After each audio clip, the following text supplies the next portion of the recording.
Чипровци се намира в живописна долина на северозападна Стара планина. Красивата природа, загадъчното минало и идиличното настояще превръщат селището в желан туристически обект. Гостите са добре дошли във всяка чипровска къща. Уютните домове и гостоприемството на чипровчини ще ви помогнат да се откъснете от напрегнатото ежедневие и да усетите местната атмосфера. Във всяка една от чипровските къщи ще се насладите на ароматната гроздова ракия и традиционните чипровски гозби, гнетените чушки с боб, баница от домашно печени кори, зелеви сърми с плънка от орех и ориз, качамак, козе сирене, боровинково сладко.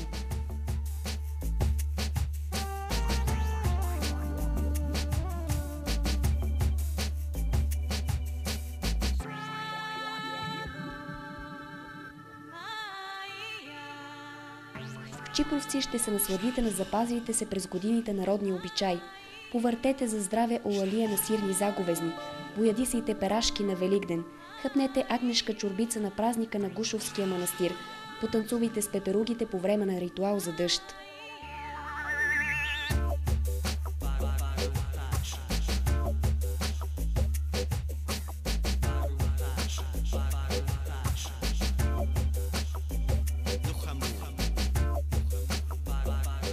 Векове наред в Чипровци на историческия хълм живеят в хармония българи, католици и православни.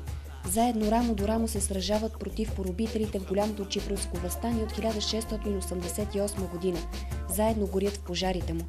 Част от оцелелите чипровчани се заселват в областта Банат, днешна Румъния, а други възстановяват днешно Чипровци. Ако любопитството ви около миналото на Чипровци се е разпалило и искате да научите повече за историята на града, посетете музея. Там ще ви посрещнат усмихнати и любезни уреднички. Те ще ви разкажат за възходите и паденията на някогашното цвете на България. Ще видите богати експозиции на прословутите чипровски школи – златарска, килимарска и книжовна.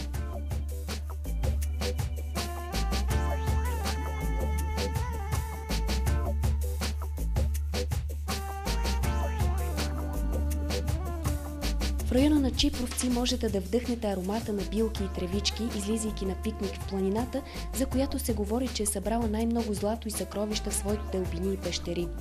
Планина изпълнена с красиви местности, ледено достъпни върхове и водопади.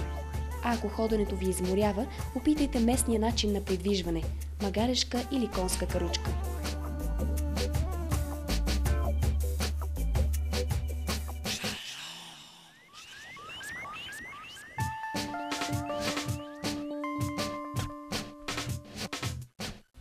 Чипровци може да се докоснете до тайнствата около изработката на един чипровски килим, да видите какъв е цветът на вълна, потопена в отвара от люспите на кромит лук, да направите канура.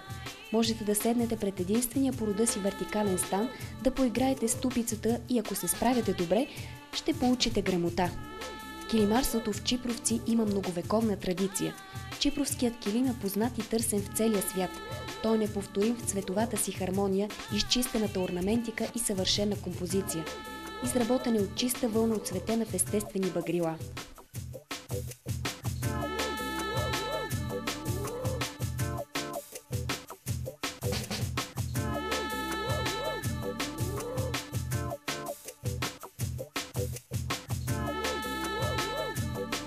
Чипровският манастир Свети Йоан Рилски е създаден през 10 век. Споделил историческата съдба на хората от този край, той 6 пъти е опожаряван и отново възстановяван. Днес е твърдина на православна българска вяра.